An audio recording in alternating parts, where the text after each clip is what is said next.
रहे थे हम, एक विषय पे बात उठी थी कि राम के चरित्र का जब हमें गान करना हो तो मर्यादित रहना है, और कृष्ण के चरित्र का अगर हमें कृष्ण की उपासना करनी है तो हमें प्रेम के रस में डूबना ही पड़ेगा।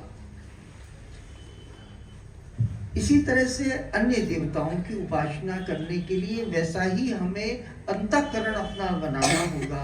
और सुंदर कांड तो हनुमान जी का विषय है, और जब तक मन में उत्साह से नहीं पढ़ेंगे, जैसे हमने झांझ भी पढ़ रहे हैं, हमारी आवाज भी दब जा रही है, जैसे एकदम हनुमान जी ही आ गए, तो ऐसे ही उत्साह में ही सब पढ़ेंगे तो एक उसके आनंद की अनुभूति होगी।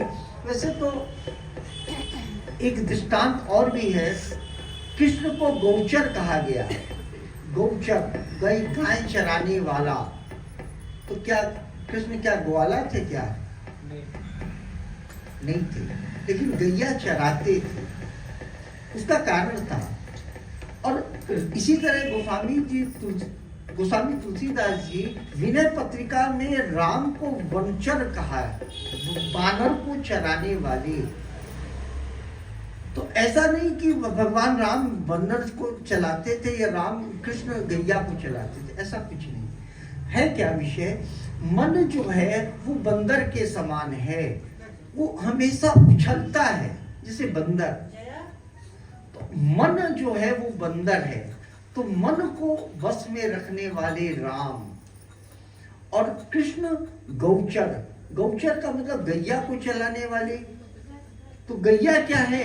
मनुष्य की जो इंद्रियां हैं, 5 ज्ञान इंद्रियां, 5 कर्म इंद्रियां, वो जो इंद्रियां हैं वो कृष्ण उनको चराते हैं। अब कृष्ण की जितनी भी लीलाएं हैं वो इंद्रियों से संबंधित हैं, और राम की जो लीलाएं हैं वो मन से संबंधित हैं। इसलिए हमें उस स्वरूप को धारण ही करना होगा, तब उस रस के आनंद की अनुभूति हम ले सकेंगे।